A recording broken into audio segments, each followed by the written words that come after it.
Happy Monday and welcome into the PHNX Sun Devils show. I'm Anthony Totri. We got DJ Jacob Franklin behind the Mac today. It's Move On Monday, okay? Because the 2023 college football season is over for the Arizona State Sun Devils. Obviously, the season didn't necessarily go the way that ASU fans and probably a lot of this team wanted it to go, but that doesn't mean that there weren't some guys that stood out throughout the season. So we are definitely going to get into some awards as the show goes on for offensive players and for defensive players. We're going to get into our Pac-12 Power Rankings ahead of bowl season and ahead of the Pac-12 title game between the Oregon Ducks and Washington Huskies. But before we do all of that, we're going to have a little season recap, okay, just to tell you where this journey started and kind of the way that it all went down. Before we do that, hit that like button, hit that subscribe button. If you're listening on audio, go ahead, give us a 5-star review. Let us know what you like about this podcast. Jacob, before we get into anything related to Arizona State football, shout out Arizona State women's volleyball, a number 5 seed in the NCAA tournament. They're going to be taking on Georgia on Friday, so definitely stay locked in there. ASU hockey split with number 9 Providence over the weekend, so ASU moving up to number 12 in the polls. Jacob, there we go. Give some love to ASU volleyball, ASU hockey. I'm curious how your weekend was, Jacob. You know, my weekend wasn't awful. Wasn't awful. Yeah, I saw you on Saturday. Yeah, that's always a plus. That's a great thing, right? Thank you. Yeah, we drived it up before the game a little bit. Yeah, when there was still optimism and hope. There was hope right before kickoff. No, there was hope right after the first touchdown. Yeah. Damon came into the office this morning and he asked me, he's like, "So, what was your favorite part of Saturday?" And Damon, for everybody that doesn't know, is a big Wildcats guy. And I looked at him, and with the straightest face I've ever said in my entire life, the final whistle. The final whistle was my favorite part of that game because it was over. Then the game was done. No, actually, so this is really interesting, and like I'm sure there's some U of A people listening to this. I was tweeting this out too on Saturday. To me, it felt like if I was an Arizona fan, I would have been pissed about that, like pseudo, like the last couple touchdowns that they gave up. Yeah, like. I realize like they probably took their foot off the gas, but I don't think they did. But that's why I would have been pissed. Like, they did offensively because they started running the football. It doesn't matter. Noah Fafita was still in the game. They had all their starters still in the game. But they're running the football. Yeah, they were running the football. So you're running the timeout. Yeah, but all week, don't sit here, Jedfish, all week long and tell me that the 70-7 billboard is our inspiration and motivation for this game. And then take your foot off the gas. Correct. So I thought, like, my favorite part of Saturday was just I thought it was funny that, like, we got told all week that it was just – and that we got slaughtered. But, and I tweeted this out. I said I expect to take a beating today. Yeah. The fact that they might get 30-plus points in a game where they were expected to take a beating and did take a beating is quite laughable, and I took some pleasure in that because, like, I was texting Mike on the side, and Mike Luke was just our resident Wildcats guy. Was pissed at U of A for taking their foot off the gas. He wanted 90. Good. Well, they were on pace for it. They were on pace to absolutely annihilate Arizona State. And look, 36 points is not great, right? To lose by 36 points is not something that you ever want to do. But from an Arizona Wildcats chair, I would say, in this entire argument, there's definitely, I don't want to say room for concern because there's not. But I'd be a little bit irritated. And I don't think they took their foot off the gas, to be totally honest with you. You don't keep your starters in there when you're up 36 points or however many points you're up. And then at the end of the day, use that as some sort of excuse to say, oh, we started running the football, though. We took our foot off the gas. Like, nah, I've been hearing for how long now that you wanted to run up the score, and you did in the first half. But at the end of the day, It wasn't 70-7, so don't sit here and try and say that they were or that it was going to be 70-7, because this ASU team, and I heard it on my way out of the stadium, this ASU team this season is far better than that U of A team that got 70 hung on their head. Okay, so like we're not even trying to compare these two teams.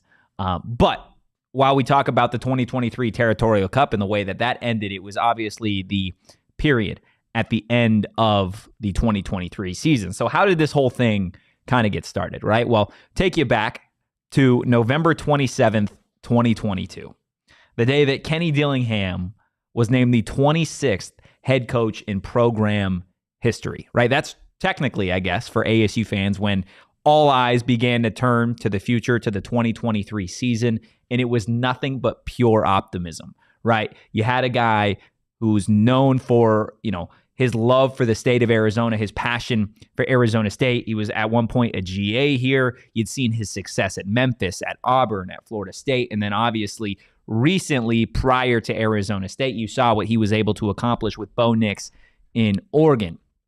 That, I think, was really the start of the 2023 season for a lot of Arizona State fans. And then right after that, right, you get that initial opening press conference, you get the hype, you get the hashtag Activate the Valley, and everybody begins to look forward to the spring game. The spring game obviously being the first time that Arizona State fans outside of media get the opportunity to go ahead and watch ASU football at Sun Devil Stadium with all of the new players, with all of the new coaching staff, and they get to watch it with all of the hype. So the spring goes on, the transfer portal swings. Jaden Rashada eventually commits to Arizona State after the whole debacle with his NIL situation with Florida.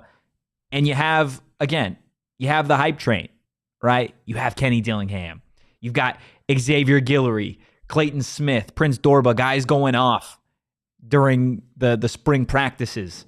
And there's the idea that, okay, this team could be something this season, right? You've got all of these mix and match pieces from all across the nation. Arizona State transfer portal rankings among some of the best in the nation. Again, the Jaden Rashada commitment, a former 5-star quarterback, all eyes in Tempe turning to the future, the hype, and all the fun. Then it got quiet.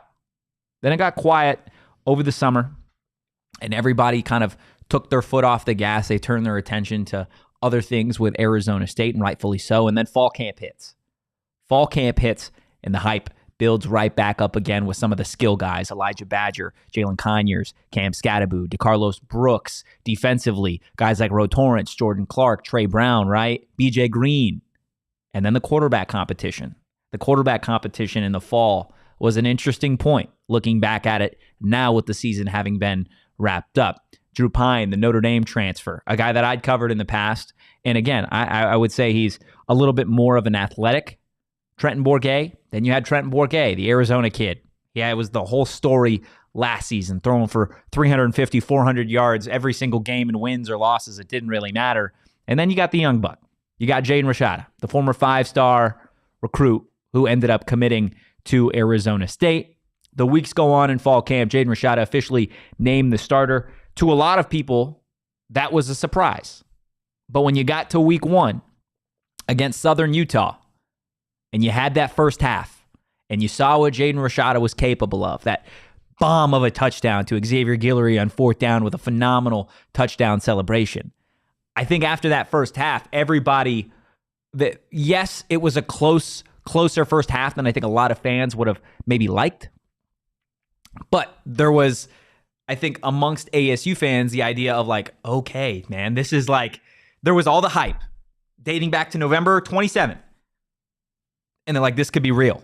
This legit could be real. And then, Jacob, if you remember, there was the haboob, the great storm of 2023 in August or early September that ultimately delayed the game for hours. Didn't know if the game was going to be postponed, if it was going to be canceled, whatever was going to happen. And eventually, second half starts. Southern Utah begins to march their way back into this game. And at the end of it, Arizona State would come out on top 24-21, and the hype would calm down a little bit. The hype around Arizona State football, Kenny Dillingham, the offense specifically, I don't want to say would sputter, but it would definitely turn down the volume just a tad. And then you get to Oak State. And ASU having to play against 3 quarterbacks, unable to come out on top. Then the following week, you get Fresno State, one of the worst losses for Arizona State in the last 2 seasons. The quarterback situation is running rampant because you don't have Jaden Rashada as the starter right now. Jacob Conover's getting reps. Drew Pine's getting reps. Trenton Bourguet's getting reps. Everybody's getting hurt. Everybody's turning the football over. You're sitting there at 1-2, and you're starting to panic a little bit in non-conference play. Because now you know, how do you open conference play? You open conference play against Caleb Williams and the USC Trojans, who at that point in the season were a threat. They're an AP top 25 team, and everybody is, we got to go take on Caleb Williams, Lincoln Riley, and one hell of an offense. And ultimately, Arizona State managed to keep it seriously competitive with the Trojans up until the fourth quarter when Caleb Williams in that offense did exactly what Caleb Williams in that offense do. Now, you're sitting there, 1-3. You got losses to SC, Fresno State, and Oak State. You're like, okay, now we've got Cal. Now we've got a program known to be on the up and up, but not necessarily a program that if you're an Arizona State fan, you should be worried about. So you get to that game, a day game, Arizona State, Cal going back and forth the entire game until you get to the fourth quarter, a late drive. Cal's running back, I believe it was a 7 or 8 minute drive to ultimately put the Sun Devils away. Arizona State would have a chance. They'd stop Cal, and they'd have a chance to go the entire length of the field and try and score to win the game. They wouldn't be able to do it. Now you're 1-4. All hope of a potential turnaround of a season is in question. You don't know where your quarterback is going to be here in the next couple of weeks. Your offensive line is banged up. Defensive players are dropping like flies. Everybody's questioning the strength and conditioning staff. Yet this team finds a way to bounce back against Colorado, right? Deion Coach Prime Sanders coming to town. And you have all the hype around the Buffs at that point, taking a beating from Oregon, I believe, the week before. And these two teams going back and forth for the entirety of the game. ASU's defense looking like a bunch of bullies out there against that Colorado offensive line. And the week before, Arizona State unable to drive the length of the field against Cal. To close the game against Colorado, Arizona State drives the length of the field. They score. About a minute left in the game. Colorado gets the ball back. Shedeur Sanders makes a highlight reel throw. A lapse in coverage defensively. Colorado goes the length of the field to score a touchdown. Ultimately win that game. Or not score a touchdown. Set their field goal kicker up for a field goal that would ultimately give the Buffs the win. Arizona State fans heartbroken over the loss. Myself heartbroken because then I have to hear from all the Colorado fans in my ear about how ASU lost to Deion Coach Prime Sanders. You surprised me, and I think you're going to surprise a lot of people later. Yeah? Yeah. It was a tough 3-game stretch for not only the team, but for the players. And then finding a way to have some sort of resiliency and take on a top 5 team in the nation in the Washington Huskies the week after. And I don't think there was anybody that expected that Arizona State-Washington game to go the way that it did. But for me, that was the game that you learned a lot about this coaching staff. You learned a lot about the locker room, right? Because you got players against one of the best offenses in the nation, a top 2 offense at that point, a Heisman candidate in Michael Penix Jr. against a defense that's been beat up all season long, unable to find a way to get takeaways, against an ASU offense that's stagnant. And ASU's defense held Washington without an offensive touchdown the entire game. It says a lot about Brian Ward and this defense and those players, forcing several first-half takeaways, making it a game the entire way. Arizona State's offense just unable to really get clicking, and then the Trenton Bourguet pick 6 to really put the game out of reach for Arizona State down the stretch. Now, again, it was a loss, didn't necessarily feel like a loss. It felt like a way up, right? It felt like a bright spot in the season, and it was because the following week, Arizona State took it to the Washington State Cougars, right? Now, it's a Washington State team with Cam Ward that had one of the best aerial attacks, again, not only in the nation, but in the conference. Arizona State did what they needed to do to pick up their second win of the season, the first Pac-12 win of Kenny Dillingham's tenure at Arizona State. A lot of hype, right? You're like, okay, maybe this team can stand a chance against Utah. You obviously go to Salt Lake City. You get the brakes beat off you by a good Utah team. Maybe not good enough to beat you that bad, but that's exactly what Kyle Whittingham and this coaching staff in Utah are known to do. So you see the juxtaposition between that win over the Cougars and then that loss against Utah. You're like, okay, we're in the right direction, but this is still how far we have to go. So Arizona State, the following week, getting ready to take on the UCLA Bruins, a team that is known for its pass rush, its defense, its monsters in the front seven. And Kenny Dillingham sitting there on a Tuesday trying to figure out how they can neutralize this pass rush. Marvin Lewis has the great idea with the swinging gate. So they go ahead, they install the swinging gate throughout the week, and Arizona State embarrasses the UCLA Bruins. Chip Kelly, rumors of him being canned at the end of the season after a loss like that, and Arizona State fans ready to take on Bama after a 10-point victory at the Rose Bowl. Arizona State then winners 2 of their last 3 in conference. Again, you are on the up and up. And then Oregon happens. And I don't think there's anybody sitting here or watching or listening after the season being like, you know what? If we have this guy, if we have this guy, if we have this guy, we beat Oregon. No, because, you know, when Washington State happened and then Utah happened and we saw the juxtaposition and we saw the room for growth, there's that level times 10 if you want to be where Oregon is at, right? So again, I don't think there was a lot of people that lost sleep over that Oregon game. And then you get to Arizona, the Territorial Cup game, which we started this entire conversation about. You have 2 programs trying to build something. One, a little bit further behind with a new staff. Jed Fish, a few years ahead. The game went as expected, right? Arizona took care of business. A program on the up and up. Arizona State beaten down by injuries. Offense didn't necessarily look as good as maybe you would have hoped for it to after that first possession of the game where Jalin Conyers did his best Lamar Jackson impression for the entire first drive, right? But that right there, that was the 2023 season. It started November 27th, 2022. And here we are, a full 365 days later, November 27th, 2023. So how did it go? Was it a success? Are you happy looking forward to the future? Is this the right staff? I think so. I think this is the right staff. I still got belief in Kenny Dillingham. I still got belief in Brian Ward, Coach Samp, BC, and the players. How many players can come back? Jalin Conyers can come back. Elijah Badger can come back. Cam Skattebo can come back. Clayton Smith can come back. BJ Green can come back. Jordan Clark can come back. Jaden Rashada, obviously, can come back. Xavier Guillory can come back. Jake Smith next year, who didn't play, can be on this team. Xavier Alford, who was pegged to start at safety for this team, he could play next season, right? Now, you're obviously losing some pieces, okay? Trey Brown, Ro Torrance, Chris Edmonds. You're losing some solid players. But when you lose these players, what was the first thing we talked about after Kenny Dillingham was named the head coach? The transfer portal, the recruits, the fun, right?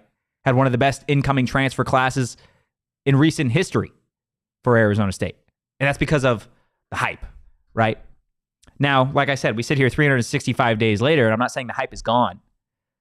I'm saying the hype is here more now than ever. Why? Because look at it.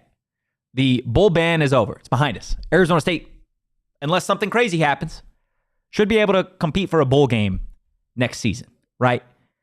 What's the NCAA going to hand down now? A few scholarship losses here or there? That's not really going to hurt this team too much, okay? You've got some guys now, Keith Abney, Montana Warren, some promising young bucks in the secondary next year. And now the portal is getting ready to open. It's all hands on deck, okay? It's free agency in college football.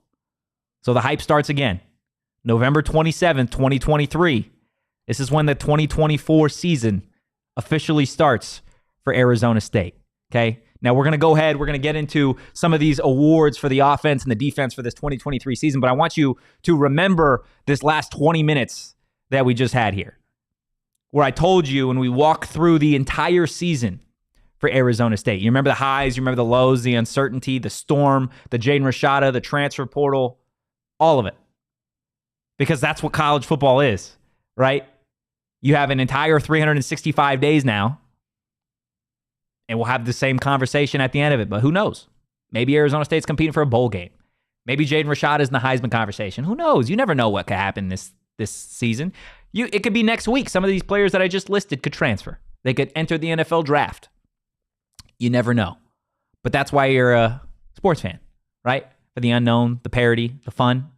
And we're going to continue having fun right here on the PHNX Sun Devils show. But first, I want to tell you about our friends over at Circle K. It's how I start my day every single day. I stop before my 30-minute drive to work.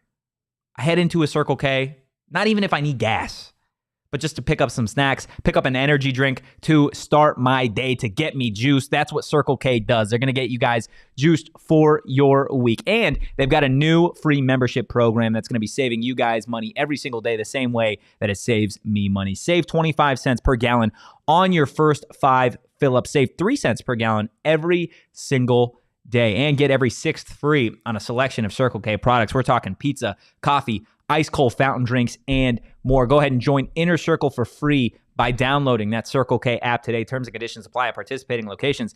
Visit CircleK.com for details. Dennis in the chat. I'm getting in a little late, but is there any word on a new AD? It seems critical at this point. We'll get into that here in a second. First, holiday scratchers. Guys, I told you about Circle K. Now I'm here to tell you about Arizona Lottery. Holiday scratchers from AZ Lottery make last-minute shopping easy, and they make a perfect gift. You have anybody in your life like I do that is quite simply impossible to shop for? You just don't know what they want, or they tell you, no gifts this year, right? I have it all. I have it all. Bullshit. We're going to get you some holiday scratchers because who doesn't want a chance at some money, right? There are scratchers for everybody on your holiday list, and scratchers start at just $1 with the chance to win a top prize up to $500,000. That sounds like one hell of a holiday gift for me. Go out and buy your holiday scratchers today. Dennis, in terms of the athletic director position, at this point, I would say that all hands on deck for that search now that the football season has officially wrapped up. Obviously, basketball is in full swing, hockey, volleyball, etc. Over the next couple of weeks, I would imagine more names are being tossed out. We did do a show, I believe, last week in terms of potential candidates. I would go ahead, take a listen back to that episode for the 3 names that we listed as potential targets for Arizona State, including the San Diego State athletic director, the UConn athletic director, and then the Washington State athletic director as well. But getting back to Arizona State football, getting to some of those 2023 awards. Jacob, let's go ahead and start on offense. Now, we're going to go ahead and we're going to start with the most improved player. This one, I don't want it to come across as bias, and I hope my explanation does it justice here. But Jalin Conyers, Arizona State tight end, is the one who's going to be receiving the most improved offensive player. He had 454 total yards this season, 1 touchdown that did come in the Territorial Cup, and he was averaging 12.1 yards per reception. Now, as somebody who knows Jalin Conyers, okay, outside of just media, the mental progression, the mental toughness that I think we've seen from Jalin Conyers speaks volumes as to how he has integrated himself as a leader in that Arizona State locker room. Jalin Conyers is one of the best tight ends in the nation. His numbers don't necessarily say that, but if you watched Arizona State football, you'd know why. Okay? Jalin Conyers was asked to do a lot this season. He was asked to play tight end. He was asked to play quarterback. He was asked to run the read option. He was asked to potentially move to wide receiver. He was asked to do all of these things year one with a new offense, with a question mark at quarterback for the majority of the season, knowing that there were going to be defensive coordinators whose sole priority was to take Jalin Conyers away from whoever was starting at quarterback. And yet he managed to put together one hell of a season, battling through injury the entire season long, battling through illness for a couple games, couple practices. Jalin Conyers, the improvement that he's made, maybe not statistically, from last season to this season. But again, the mental toughness, the drive, the idea to grow as a leader.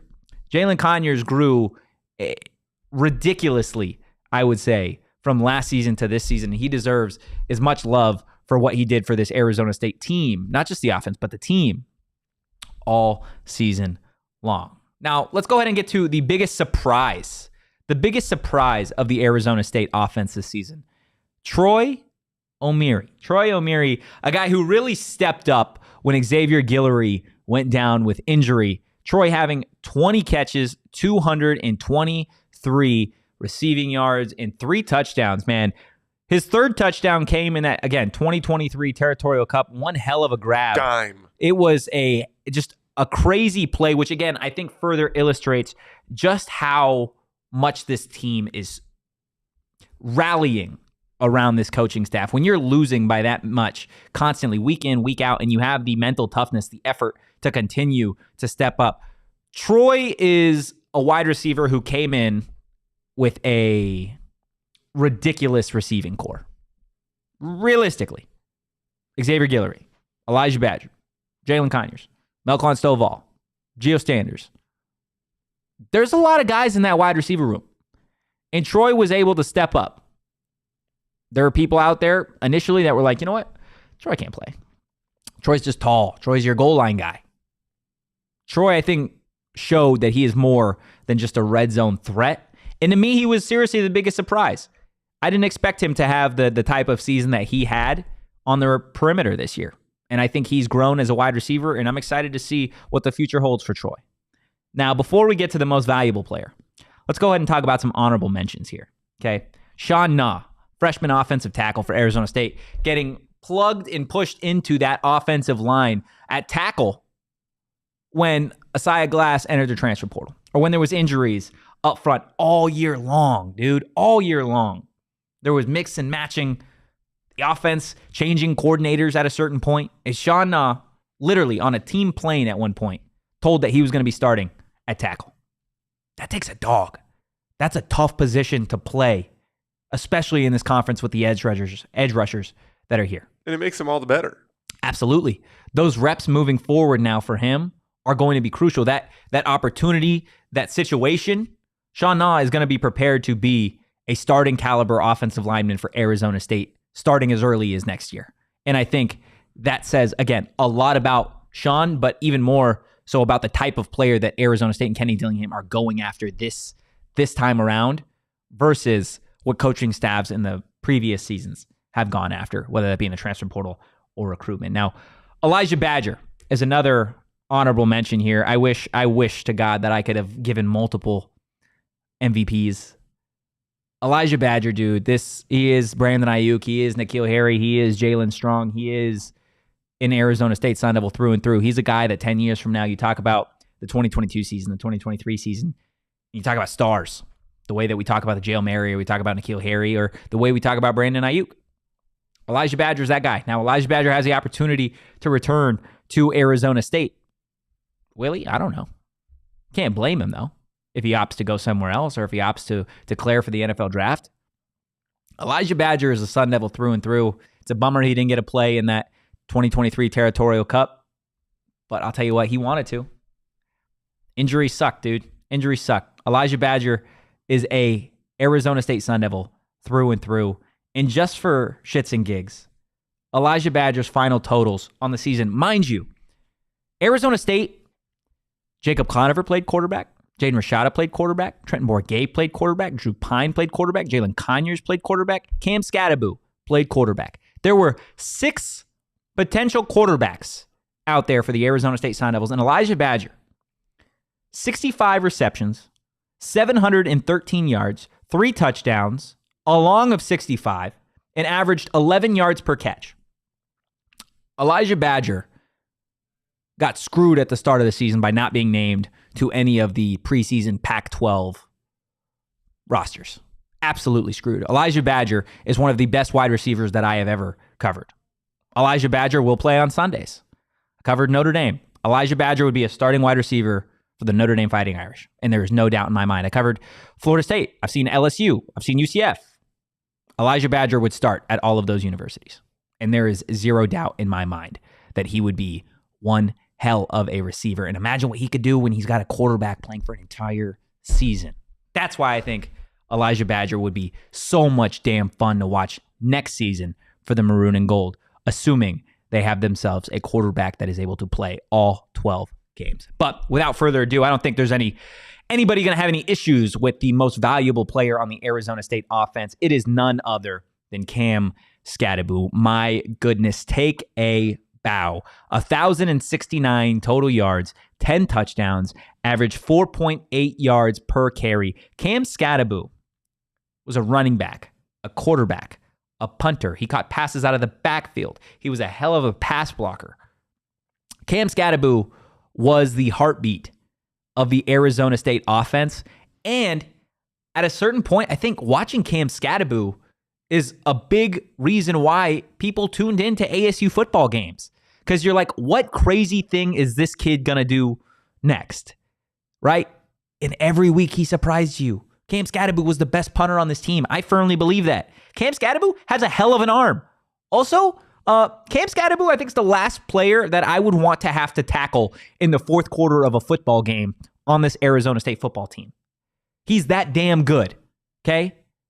Again, similar to Elijah Badger, the opportunity to get to watch him next year would be awesome. Cam Skattebo, I don't know if he's going to be back. I have no idea. But he can. He can come back. And he can have all of the hype that Rachaad White would have had when he came back, that Xavier Valade would have had if he had more eligibility to come back. He can go down as one of the best running backs at Arizona State in the last 20 years if he opts to come back. In this season, I tweeted it earlier, the 2023 season for Cameron Skattebo will always be remembered by Arizona State fans for what he did for this team, for what he did for the hope of the program, and for the smiles that I think he put on a lot of younger Sun Devils faces, getting the opportunity to watch him revolutionize the way just athletes play football here at Arizona State. Now, we're going to obviously get to the defensive awards here in a second, but while we're talking about revolutionizing positions, let's go ahead and talk about Desert Financial, who is revolutionizing retail banking. Guys, they are the official retail banking partner of Arizona State University. Now, if you're an Arizona sports fan, there is no better place to do your banking than Desert Financial Credit Union. It is the only place you could show your team spirit every time you make a purchase with exclusive debit cards branded with your favorite teams. Bring the boom and get fired up with the Arizona State University Visa debit card. And now is the time to show your ASU team spirit. Open a free checking account online and get $200 plus your choice of 3 Arizona State University Visa debit cards. Go to desertfinancial.com/ASU to get started. David in the chat, Conyers has to come back. He can put up crazy numbers and really improve his draft stock if Kenny does his thing this offseason. I agree, man. I absolutely agree with you. Also, hi, David. Hi, David. We miss you. We miss you. We do miss you, David. TBD, though, on returners. Definitely follow PHNX_Sun Devils. Follow me at Anthony _Totri. And we'll be sure to keep everybody updated all offseason long as far as the transfer portal is concerned, players entering, players coming to ASU, and then recruitment as well. Early signing period, I do believe, is a little bit less than a month away. So stay locked in for all of that. Now, when you have Desert Financial Credit Union, you've got your money in the right place, and you're looking for a great place to spend it. It is the holiday season, so why not get some new flooring with Empire today? You get shop at home convenience, the right product for your needs, quick and professional installation, and a price match guarantee. Guys, Empire today prides itself on their convenient shop at home service. They help customers shop for floors where they use their floors so they can see exactly what their new floors will look like in their homes, lighting and decor, so they can make an informed decision. Okay, and they service their own warranties, so if an issue does arise, just call Empire. They service all warranties themselves, and you're not going to have to track down a manufacturer's phone number. Go ahead and schedule a free in-home estimate today. All listeners can receive a $350 off discount when they use that promo code PHNX. Now, restrictions apply. See empiretoday.com/PHNX for details. JJ in the chat, Zane Meeks. We're not going to be talking about Zane Meeks today, but we do have a post-game show on Wednesday for Arizona State basketball, so definitely come say hello there. Arizona State taking on Sam Houston.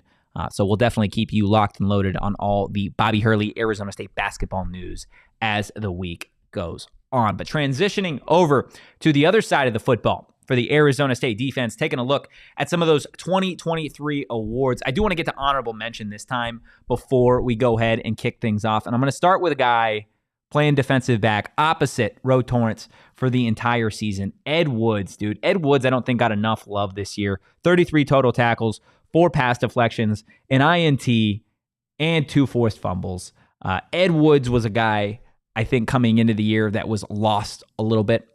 Just in terms of maybe the media or in terms of the fans, everybody excited about the defensive backs, Ro Torrance and Jordan Clark, rightfully so. Chris Edmonds, obviously, and then D Ford transferring over to Arizona State.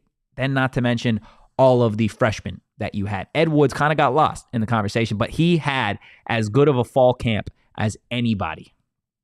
Earned that second cornerback spot, did not disappoint. He could have easily been in the conversation for most improved player. And he actually was until I opted to change it for somebody else a little bit later this morning.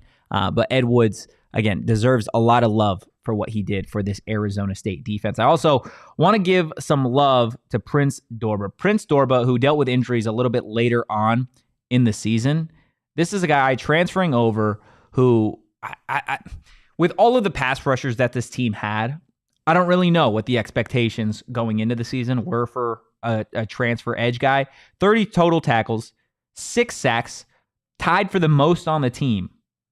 And I don't think a single person would have said that they thought Prince Dorba would have been leading the team in sacks for a good chunk of the year. And if he didn't deal with injuries, who knows? He may have actually topped that list. Prince Dorba, again, I think was one of the best transfers to Arizona State in this last transfer class. And if you are a potential transfer to Arizona State off the edge, look at Prince Dorba. Look at Clayton Smith. Look at the seasons they had, right? That's the way Brian Ward's going to use those guys. Going to go let you pin your ears back, get after the quarterback, set the edge, do your thing, right? Prince Dorba, one hell of a season, like I said, along with Ed Woods, and then Tate Romney, another one I want to give some love to.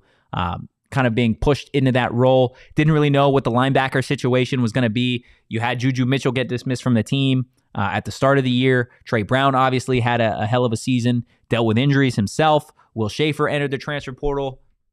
Tate Romney stepped up. I had somebody tell me this past weekend, in terms of the linebacker situation, how many people, Will Schaefer should have started. Will Schaefer should have started. They shouldn't have booted Juju Mitchell. You turn on the tape with Tate Romney. Tate Romney gets it done, dude. Tate Romney could be the next Kyle Sully at Arizona State. And he's young. He's so young. He's got so much room to grow at that linebacker position, especially with A.J. Cooper as his position coach. I think the ceiling is really how good this guy can be for this Arizona State defense moving forward. And next year, I'm excited to see the level of growth that he has. But without further ado, while we're talking about growth, the most improved player this past season for Arizona State, Chris Edmonds. 71 total tackles, 6 pass deflections, 2 fumble recoveries, and an INT for a guy who, in reality, Xavier Alford was supposed to be the opposite safety of Shamari Simmons. That's what it was supposed to be. But the NCAA obviously didn't allow Xavier Alford to play this season. Chris Edmonds stepped up, a dude who people don't realize just how big this guy is. To have 71 tackles as a safety says a lot. This dude is not afraid to stuff the run. He's not afraid to be a part of that front 7 in the box. The Pac-12 has some dogs at running back. They have some big guys. Chris Edmonds took care of business. And again, in coverage, the 6 pass deflections in the INT. Chris Edmonds was a giant bright spot in the secondary for a group that I know the Territorial Cup is the last image that Arizona State fans have in their mind, but all season long, Chris Edmonds stepped up. He grew as a player, right? And he's certainly going to be a loss for this Arizona State defense next season. But moving forward to the biggest surprise, this one changed for me. I had a couple different players that I think could have been plugged and played here, but Deshaun Mallory, dude. Deshaun Mallory, the grad student, 48 total tackles, which, first off, 48 total tackles as an interior defensive lineman is a hard thing to accomplish, okay? That's not easy. Also, 4 pass deflections for a defensive tackle, that doesn't happen, okay? And then 2 sacks, his best game of the season, where he actually won bottle service on a PHNX Sun Devils postgame show. The UCLA game, the Sun Devils don't beat the Bruins at the Rose Bowl if it's not for a guy in Deshaun Mallory, who in 4th and short situations, 3rd and short situations, goal line situations, stepped up, and he led a rather young defensive tackle room to again, go out and be one of the biggest surprises. It's another player that I think this Arizona State defense is certainly going to miss next season. But the nice part about having a guy like Deshaun Mallory, the same way that ASU had Nesta Jade Silvera the year before, is they get a rub off on the younger guys. A guy in CJ Fight who I expect to have a pretty good season next year for the maroon and gold. And then I don't think there's any doubt, the same way that there was no doubt with the offense. The most valuable player here is BJ Green, guys. BJ Green, absolutely the most valuable player for the Arizona State Sun Devils in the 2023 season. Look, BJ Green, 39 total tackles, 6 sacks, and a forced fumble. BJ Green is one of the scariest motherfuckers that I have ever seen in a college football stadium. With the eye black on one eye, covering just about the entire left side of his face, he is a menace to opposing offenses. And the fact that this dude had to earn a scholarship at Arizona State is crazy. Because the level of growth that he has had over the last couple seasons has been monstrous. And that's exactly what opposing tackles see when they line up against BJ Green. They see a monster, okay? They see a dude in maroon and gold who is different. He's just different, dude. He's fast. He can get off the edge with quickness. He's got the power to bull rush. And he's good in the run game, okay? BJ Green, another player that can continue to grow. Now, what he opts to do for the remainder of his collegiate career, if he wants to come back to ASU, if he wants to go somewhere else, or if he wants to declare for the draft, he could do any of it. Who knows? But regardless, BJ Green, similar to other pass rushers in ASU history, I think Karan Crump, another one that goes down and is just a guy that you're like, you know what, he was a hell of a Sun Devil, and he's one of those guys that you love to watch. And I think that's what, again, the same way Cam Skattebo was a big reason why people tuned in to watch ASU football games, BJ Green, a very similar bright spot for that Arizona State defense. But a bright spot in Tempe, a bright spot for us over here at PHNX is Burrito Express. I saw Shane was out there at Burrito Express today. We had Coach Evan B was at Burrito Express today.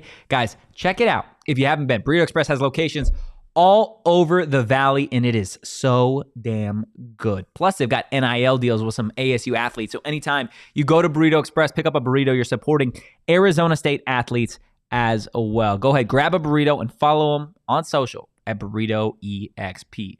BC in the chat, go ASU with the forks up emoji. Absolutely, guys. Now, just because the football season's over doesn't mean you can't still go support ASU. Right? You got the volleyball team. You got the hockey team. You got the basketball team, both men's and women's. Okay? There are a lot of ASU sporting events that you guys should be getting excited for and getting out to because the tickets are cheap, and they're the cheapest over at Game Time. I actually just used Game Time the other day to buy a Christmas gift for my younger brother. The best part about it, I say it every time we talk about it, is the fact that you can get the tickets now and you can pay in payments. You can pay them later if it's something Hopefully expensive. He doesn't watch this show. You just spoiled the present. He doesn't know what he's not going to be watching the show. And there's no way he knows what the tickets are for. There is zero shot. So, also, BC the chat. Win a College World Series or something. Win anything. Hey, man, I'm absolutely here for it. Like I said, here for Game Time, especially if you guys want to go out to an ASU sporting event or if you just want to get tickets to a show, maybe a comedy show, a concert, whatever. Game Time's the place for you guys. Snag the tickets without the stress with Game Time. Go ahead and download the Game Time app. Create an account and use that code PHNX for $20 off your first purchase. Terms apply. Again, create an account and redeem code PHNX for $20 off. Download Game Time today. Last minute tickets, lowest price, guaranteed.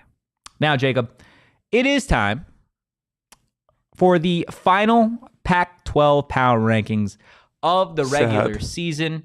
It's all over, okay? And I know there's people on social media that like these Pac-12 Power Rankings because they like to see where the Arizona Wildcats are. They like to see who's atop the conference now. And let's be real. This is the last time we've got Pac-12 Power Rankings for the 2023 football season before the bowl games get going. So, Jacob, without further ado, let's go ahead and get into this week's Pac-12 Power Rankings. We have a new crown, okay? A new king atop the Pac-12 Power Rankings, the Oregon Ducks, okay? They're 9.5-point favorites over a top 5 team in the Washington Huskies. That is crazy. That is wild. They're playing the best football the Pac-12 has seen in 2 seasons. Hands down. Dan Lanning, the real deal. Bo Nix, the real deal. Bucky, the real deal. The Oregon Ducks should be the favorite easily to represent the Pac-12 in the college football playoff. They are a scary team. Now, Washington, they dropped to 2. They had themselves a little bit of a dogfight in the Apple Cup with Washington State. They ended up coming out on top, but they're not nearly playing their best football the way that the Oregon Ducks and Bo Nix are. That is why they are 2. And then here you go. The Arizona Wildcats, number 3. I can't believe we're at this point. Jed Fish, Noah Fafita, they're cooking. They cooked all year long to a 9-3 season. They're 3rd. It hurts, okay? I'm glad Saul's not here right now. The Arizona Wildcats are 3rd in these Pac-12 Power Rankings. And then you got Utah. You got Utah at 4. They took care of business against a Colorado team that I've been laughing at pretty much all season long. They move up to the 4th spot. They got absolutely trounced by Arizona, which is why I can't put them any higher, but they do end the season at 4. Then you got the Oregon State Beavers, man. This is a tough one. They've had themselves a hell of a 2 weeks because they ain't got a coach, though. Yeah, they don't got a coach. They don't got a conference. They don't got a whole hell of a lot in Corvallis right now. But Oregon State, they did have one heck of a season. DJ Uiagalelei leading that offense. The defense was as good as advertised. And, I feel bad. I do feel bad for these Oregon State fans because I think you saw just how much a top 25 season meant to them. You see how much college football means to them. And Jonathan Smith, to his credit, he's going to get dragged through the mud for leaving the way he did, for going to Michigan State. He built a program. He built a program from the ground up, and it is going to be a difficult task for whoever is there next and fills those shoes to try and carry the load of what Oregon State has done over the last couple of seasons. But moving along in the Pac-12 Power Rankings, coming in next, ladies and gentlemen, we go from Oregon State to Cal. Cal, I'm going to give you your flowers, dude. This one hurts too, because all year long I've been saying about how much I didn't like Cal, how much the program would, but they did what they did, man. Cal took care of business. You go look at that last game of the season against UCLA. They beat the crap out of them. Okay? The Cal Bears, props to them, similar to Oregon State, don't have a conference. Or no, they're in the ACC. But Cal. Jaden Ott's a problem. He is. He was a problem for Arizona State. He was a problem for everybody else. He's a problem for just about. He's a sophomore. He just ran for 1,300 yards and 11 touchdowns. Yeah, I wouldn't be shocked if he entered the portal. To be honest with you. Hello, sir. Hello. Have I talked to you about, have you considered Arizona State? Have you considered Arizona State? Hey, could be the second year in a row Arizona State goes after a former Cal running back, got the Carlos Brooks still on that roster, and he had a hell of a season when he was healthy.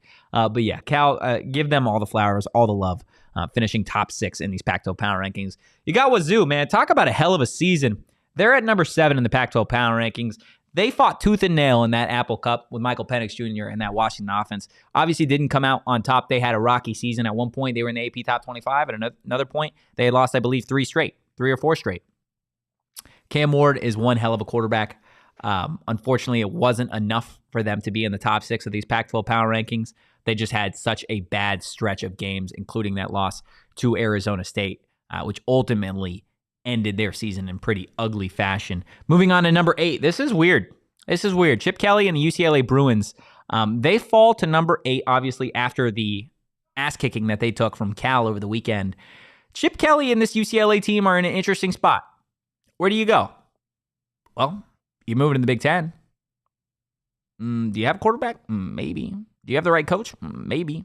But now you got to go play USC, Ohio State, Oregon, Washington, a new Michigan State team, on top of all of the other behemoths in the Big Ten. Good luck and good riddance to the UCLA Bruins as a part of the Pac-12. USC, the other LA stepchild.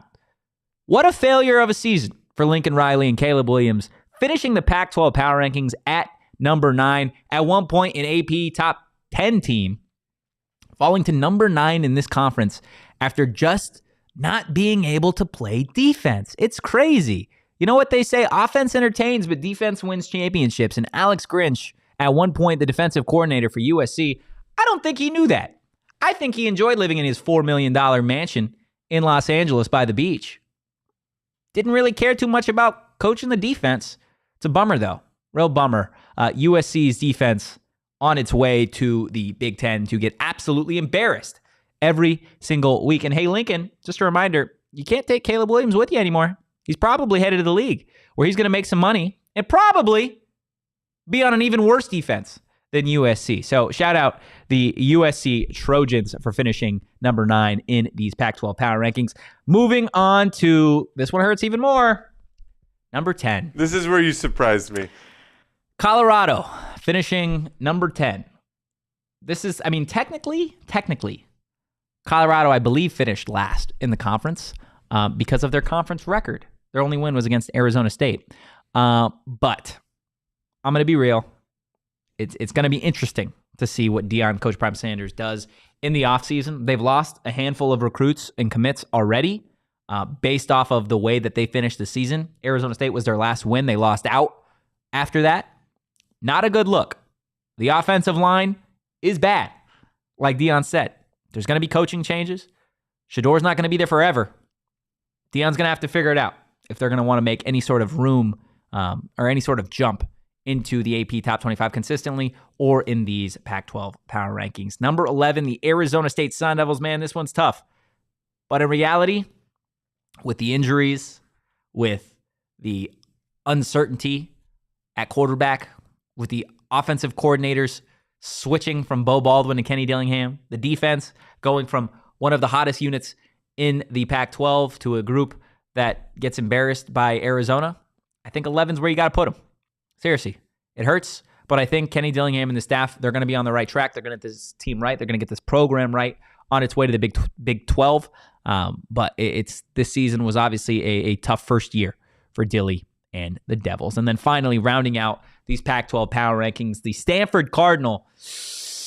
They're just always bad, dude. They're just always bad. I try and No. They're not always bad. They're always bad. They haven't been good since Christian McCaffrey was there. I was going to say, they used to be good. They haven't been good since Christian McCaffrey and Bryce Love were there. That's it. Okay? They are bad. You remember Bryce Love?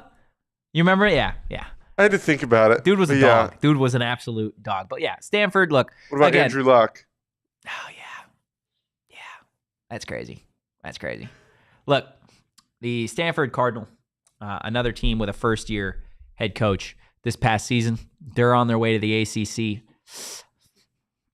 I don't know, dude. I don't know if Stanford football is ever going to get back to relevance. I'm sure at one point they'll be competitive, but I don't know in that conference with Clemson what they're going to really be able to do moving forward. North Carolina as well. So that is going to round out these Pac-12 Power Rankings. Guys, head to the comments. Let me know what you think of these final Pac-12 Power Rankings prior to bowl season. That is going to do it for this Monday edition of the PHNX Sun Devils Show. If you enjoyed the content, guys, hit that follow button. Go follow us at PHNX_Sun Devils. Hit that like button on your way out as well. Like I said, if you're listening on audio earlier, leave that 5-star review. Say what's up on social media. Like I said, follow the show, PHNX_Sun Devils. You can follow me, Anthony _Totri. You can follow DJ Jacob Franklin at Jacob_Franklin4. And we'll see you guys on Tuesday. Same time, same place. Go Devils, and peace. We all silly like the mayor.